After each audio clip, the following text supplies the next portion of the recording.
छठ पर्व 2025 में 25 अक्टूबर शनिवार से शुरू होकर 28 अक्टूबर मंगलवार तक चलेगा। छठ पर्व की तिथियां 2025। पहला दिन नहाय खाए 25 अक्टूबर शनिवार। दूसरा दिन खरना 26 अक्टूबर रविवार। तीसरा दिन संध्या अर्घ्य 27 अक्टूबर सोमवार डूबते सूर्य को अर्घ्य। चौथा दिन उषा अर्घ्य और पारण 28 अक्टूबर मंगलवार उगते सूर्य को अर्घ्य और व्रत खोलना। छठ पर्व का महत्व और भारतीय संस्कृति में इसका स्थान। छठ पर्व मुख्य रूप से सूर्य देव भगवान भास्कर और छठी मैया षष्ठी देवी की उपासना का महापर्व है। यह पर्व प्रकृति, परिवार, स्वास्थ्य और लोक संस्कृति का अद्भुत संगम है। महत्व 1. सूर्य उपासना। सूर्य को जीवन की ऊर्जा, स्वास्थ्य और प्रकाश का देवता माना जाता है। इस पर्व में सूर्य के उगते और डूबते दोनों स्वरूपों को अर्घ्य देकर उनके प्रति कृतज्ञता व्यक्त की जाती है, जो ये दर्शाता है कि जीवन में हर स्थिति उदय और अस्त का महत्व है। 2. संतान और परिवार का कल्याण। छठी मैया को संतान की रक्षा करने वाली और उन्हें दीर्घायु प्रदान करने वाली देवी माना जाता है। व्रत करने वाले संतान की सुख समृद्धि, स्वास्थ्य और मनोकामना पूर्ति के लिए ये व्रत करते हैं। 3. शुद्धि और संयम। ये 4 दिवसीय पर्व पवित्रता, आत्म संयम और कठिन अनुशासन की मांग करता है। व्रत के नियम शारीरिक और मानसिक शुद्धि पर जोर देते हैं। 4. पारंपरिक और सांस्कृतिक एकजुटता। यह पर्व मुख्य रूप से बिहार, झारखंड और पूर्वी उत्तर प्रदेश का है, लेकिन अब यह पूरे भारत और विदेश में भी भारतीय प्रवासियों द्वारा बड़े उत्साह के साथ मनाया जाता है। यह पर्व भारतीय सांस्कृतिक एकता का प्रतीक बन गया है। लाभ और हानि। क्या करना चाहिए और क्या नहीं करना चाहिए। छठ पर्व का पालन शुद्धता, श्रद्धा और कड़े नियमों के साथ किया जाता है। यहां लाभ हानि का अर्थ शुभ अशुभ फल से है, जो नियमों के पालन पर निर्भर करता है। पहलू लाभ, क्या करना चाहिए बचौन शुभ फल। हानि, क्या नहीं करना चाहिए बाई शुभ फल। आराधना। सूर्यदेव और छठी मैया की श्रद्धा और भक्ति से पूजा करें। केवल दिखावे के लिए पूजा न करें या व्रत के नियमों को अधूरा न छोड़ें। पवित्रता। तन और मन की पूर्ण पवित्रता बनाए रखें। साफ सुथरे वस्त्र पहने। अपवित्र हाथों से प्रसाद न बनाएं। जूठा भोजन न करें। घाट और पूजा स्थल पर गंदगी न फैलाएं। भोजन व्रत। नहाय खाए के दिन सात्विक भोजन, लौकी भात आदि खाएं। खरना के दिन गुड़ की खीर, रसियाव खाकर 36 घंटे का निर्जला व्रत शुरू करें। तामसिक भोजन, प्याज, लहसुन, मांस, मछली का सेवन बिल्कुल न करें। शराब, कॉफी या नशीले पदार्थों का सेवन न करें। बर्तन सामग्री। अर्घ्य के लिए तांबे या पीतल के पात्र का उपयोग करें। बांस की बनी सूप और टोकरी का प्रयोग करें। चांदी, स्टील, लोहा, कांच या प्लास्टिक के पात्रों का उपयोग अर्घ्य के लिए न करें। व्यवहार। व्रत के दौरान ब्रह्मचर्य का पालन करें। बड़ों का आदर करें और किसी का अपमान न करें। बिस्तर या पलंग पर न सोएं। व्रत के दौरान लड़ाई झगड़ा या क्रोध न करें। पूजा स्थल। नदी, तालाब या जलाशय के किनारे सामूहिक रूप से अर्घ्य दें। सूर्य को अर्घ्य देने से पहले स्वयं जल या भोजन ग्रहण न करें। छठ पर्व की एक नहीं बल्कि कई पौराणिक कथाएं हैं जो इस महापर्व के महत्व को दर्शाती हैं। यहां 2 सबसे प्रचलित और विस्तृत कथाओं का वर्णन किया जा रहा है। छठ पर्व की कथाएं। सूर्य देव और छठी मैया का महात्म्य।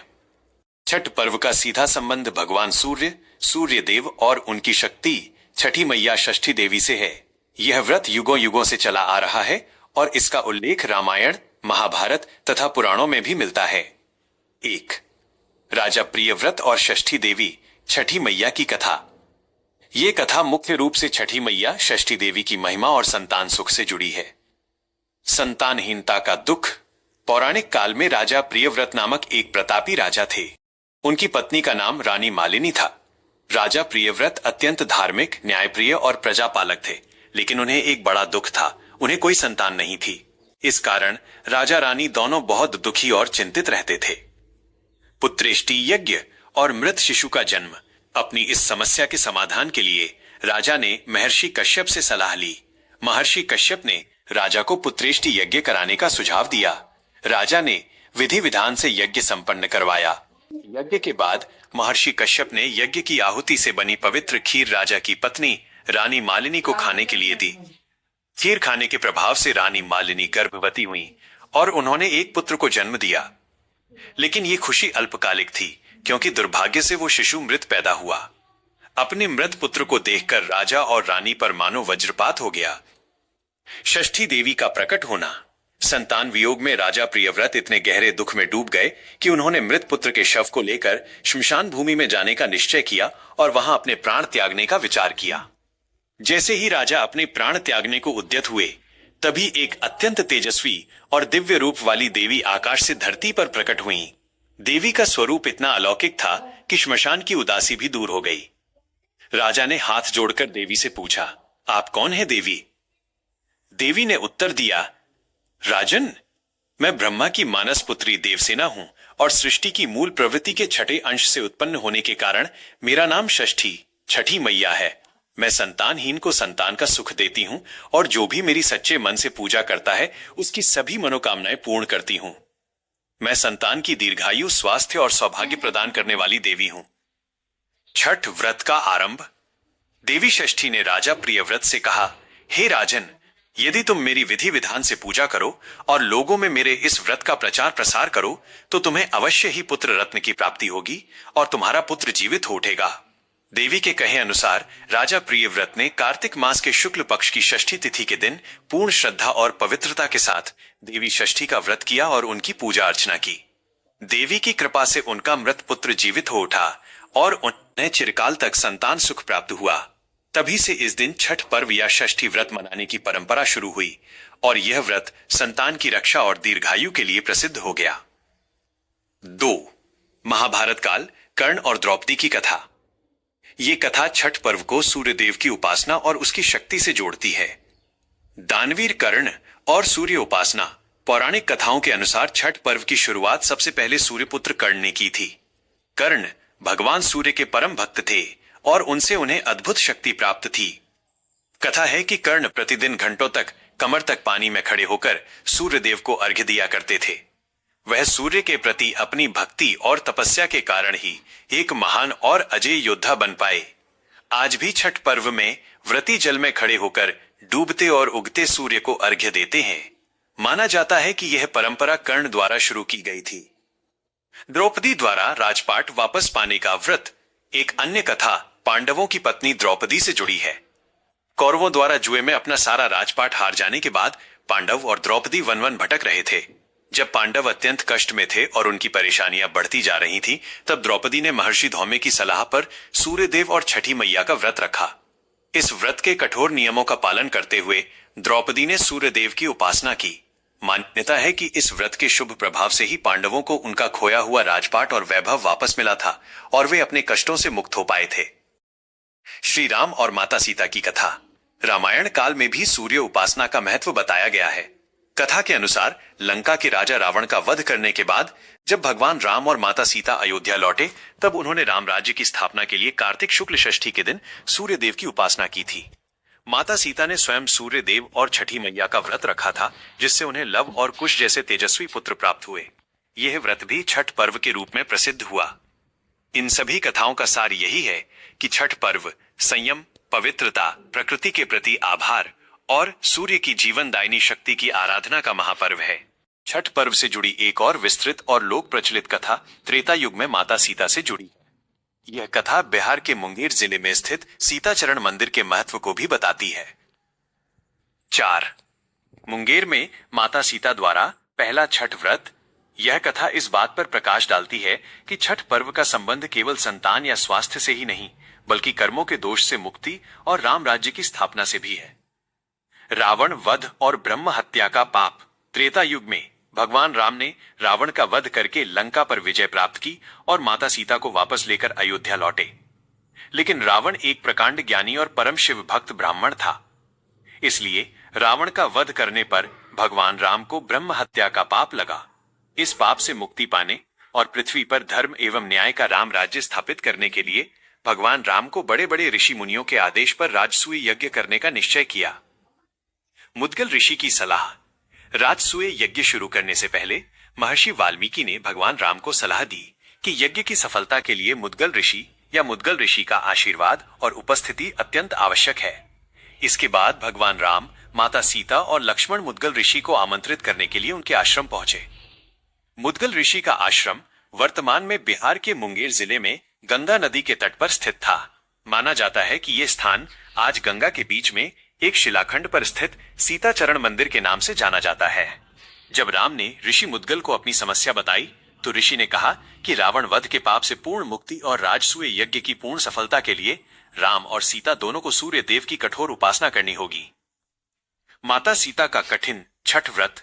मुद्गल ऋषि के निर्देश पर माता सीता ने वहीं गंगा नदी के तट पर कार्तिक मास के शुक्ल पक्ष की षष्ठी तिथि को सूर्य देव और उनकी शक्ति छठी मैया की उपासना करने का संकल्प लिया। माता सीता ने इस व्रत के सभी कठोर नियमों का पालन किया। 1. उन्होंने सबसे पहले कष्टहरणी घाट पर स्नान किया। कहा जाता है कि यहीं पर भगवान राम ने भी स्नान कर अपने कष्ट हरे थे। 2. उन्होंने नहाए खाए और खरना के कठिन नियम पूरे किए। 3. षष्ठी तिथि के दिन माता सीता ने गंगा के पवित्र जल में खड़े होकर अस्ताचलगामी डूबते हुए सूर्य को और अगले दिन उदयाचलगामी उगते हुए सूर्य को विधि विधान से अर्घ्य दिया। सूर्य उपासना के दौरान माता सीता ने व्रत के प्रसाद जैसे ठेकुआ, फल और अन्य पारंपरिक सामग्रियां सूप और दौरी में सजाकर भगवान सूर्य को अर्पित किए। पर्व की शुरुआत और चरण चिन्ह। मान्यता है कि माता सीता के इस पवित्र छठ व्रत को पूर्ण करने से भगवान राम ब्रह्म हत्या के पाप से मुक्त हुए और उन्हें राजसूय यज्ञ करने का अधिकार प्राप्त हुआ। तभी से कार्तिक शुक्ल षष्ठी तिथि को यह सूर्योपासना का महापर्व छठ के नाम से लोक में प्रचलित हो गया। मुंगेर में जिस शिलाखंड पर माता सीता ने खड़े होकर सूर्य को अर्घ्य दिया था, वहां आज भी उनके पवित्र चरण चिन्ह और कहीं कहीं सूप और लोटे के निशान भी मौजूद हैं। इसी कारण इस स्थान को सीताचरण मंदिर कहा जाता है और मुंगेर में छठ पर्व का विशेष महत्व माना जाता है। यह कथा दर्शाती है कि छठ पर्व सिर्फ एक त्योहार नहीं, बल्कि पाप मुक्त होकर जीवन में धर्म और समृद्धि स्थापित करने का एक माध्यम है, जिसकी शुरुआत स्वयं माता सीता ने की थी। आपकी इच्छा का सम्मान करते हुए मैं आपको छठ पर्व से जुड़ी एक और लंबी, विस्तृत और गहराई भरी कहानी सुनाता हूं, जिसे कई क्षेत्रों में छठ व्रत के दौरान सुना जाता है। यह कथा सूर्य के महत्व, दैवीय कृपा और लोक आस्था के समन्वय को दर्शाती है। छठ पर्व की एक विस्तृत कथा। राजा प्रियव्रत, षष्ठी देवी और सूर्य शक्ति का महात्म्य। यह कथा सृष्टि की शुरुआत और देवताओं के संतुलन से जुड़ी है, जिसमें बताया गया है कि छठी मैया षष्ठी देवी किस प्रकार प्रकृति के छठे अंश से उत्पन्न होकर संतान और आरोग्य की देवी बनी और उनका संबंध प्रत्यक्ष देव सूर्य से कैसे जुड़ा। सृष्टि और षष्ठी देवी का प्रादुर्भाव। पौराणिक मान्यताओं के अनुसार जब यह सृष्टि अपने मूल रूप में थी, तब देवी देवताओं और प्राकृतिक शक्तियों का संतुलन बनाया जा रहा था। इसी क्रम में सृष्टि की मूल प्रवृत्ति प्रकृति के छठे अंश से एक देवी का प्रादुर्भाव हुआ। ये देवी इतनी तेजस्वी और पवित्र थीं कि इन्हें षष्ठी देवी या छठी मैया कहा गया। षष्ठी देवी को ब्रह्मा की मानस पुत्री देवसेना भी कहा जाता है। इन्हें भगवान सूर्य की बहन, बालकों की संरक्षक और संसार को दीर्घायु तथा स्वास्थ्य प्रदान करने वाली शक्ति के रूप में जाना गया। उनका मुख्य कार्य था संसार में संतानोत्पत्ति की प्रक्रिया को सही ढंग से संचालित करना और जन्म लेने वाले सभी शिशुओं की छठे दिन रक्षा करना। राजा प्रियव्रत का दुख और महासंकट। बहुत समय बाद धरती पर राजा प्रियव्रत नामक एक महान राजा हुए। उनका राज्य धन धान्य, वैभव और सुख समृद्धि से परिपूर्ण था, लेकिन राजा और उनकी रानी मालिनी को एक घोर दुख सताता था। उनके आंगन में कोई संतान नहीं थी। राजा ने संतान प्राप्ति के लिए अनेकों दान पुण्य किए, देवताओं की पूजा की और सभी प्रकार के अनुष्ठान करवाए, लेकिन सब व्यर्थ रहा। अंततः उन्होंने अपने परम पूज्य महर्षि कश्यप से परामर्श लिया। महर्षि कश्यप ने राजा और रानी को विशेष पुत्रेष्टि यज्ञ करने का आदेश दिया, जिससे उन्हें योग्य संतान की प्राप्ति हो सके। मृत पुत्र का जन्म और आत्महत्या का प्रयास। महर्षि कश्यप ने यज्ञ संपन्न किया और यज्ञ की पूर्णाहुति पर बनी हुई पवित्र खीर रानी मालिनी को खाने के लिए दी। खीर के प्रभाव से रानी गर्भवती हुई और 9 माह बाद उन्होंने एक तेजस्वी शिशु को जन्म दिया, किंतु नवजात शिशु दुर्भाग्यवश मृत पैदा हुआ। इस घटना से राजा प्रियव्रत पर दुखों का पहाड़ टूट पड़ा। उनकी सारी आशाएं और तपस्या एक क्षण में समाप्त हो गईं। राजा गहरे वियोग में डूब गए। मृत पुत्र के शव को अपनी छाती से लगाए हुए वो राजमहल से निकलकर श्मशान भूमि में पहुंचे। पुत्र वियोग में उन्होंने ये कठोर निर्णय लिया कि वह अब जीवित नहीं रहेंगे और अपने प्राणों का त्याग कर देंगे। षष्ठी देवी, छठी मैया का आगमन। जैसे ही राजा प्रियव्रत ने अपने प्राण त्यागने की तैयारी की, तभी उस एकांत श्मशान भूमि में एक दिव्य प्रकाश और अलौकिक ध्वनि के साथ एक देवी प्रकट हुई। उनका स्वरूप स्फटिक के समान निर्मल और अत्यंत शक्तिशाली था। देवी ने राजा को रोकते हुए कहा, ठहरो राजन, तुम ये क्या अनर्थ करने जा रहे हो? आत्मत्याग महापाप है।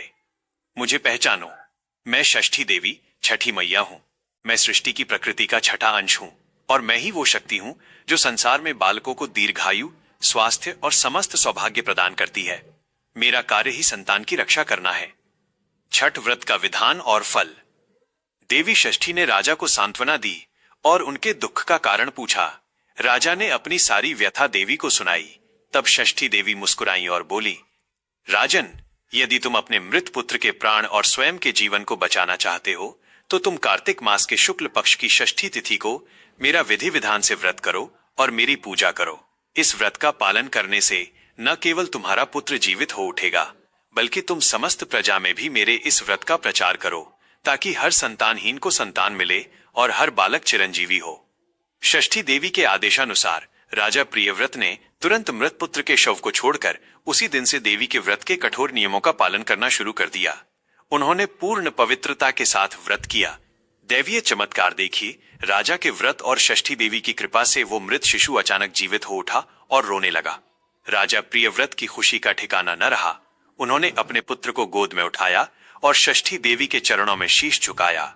सूर्यदेव से संबंध और लोक आस्था। षष्ठी देवी ने राजा को यह भी बताया कि संसार में जीवन और ऊर्जा का स्रोत भगवान सूर्य हैं। मैं षष्ठी देवी उन्हीं की शक्ति और बहन हूं। इसलिए जो मेरा व्रत करते हैं उन्हें सूर्य देव को अर्घ्य अवश्य देना चाहिए, क्योंकि उन्हीं की ऊर्जा से सभी जीव जंतु और बच्चे स्वस्थ रहते हैं। राजा प्रियव्रत ने तभी से अपने राज्य में हर साल कार्तिक शुक्ल षष्ठी को यह व्रत शुरू करवाया। तभी से ये महापर्व लोक आस्था का सबसे बड़ा पर्व बन गया। इस व्रत के माध्यम से भक्त छठी मैया से संतान की दीर्घायु और सुख समृद्धि का वरदान मांगते हैं और प्रत्यक्ष देव भगवान सूर्य को जीवनदायिनी शक्ति के लिए धन्यवाद और आभार प्रकट करते हैं। इस प्रकार छठ पर्व शक्ति, षष्ठी देवी और ऊर्जा, सूर्य देव के समन्वय से जीवन में संतान सुख, आरोग्य और विजय का आशीर्वाद प्राप्त करने का अद्भुत माध्यम बन गया।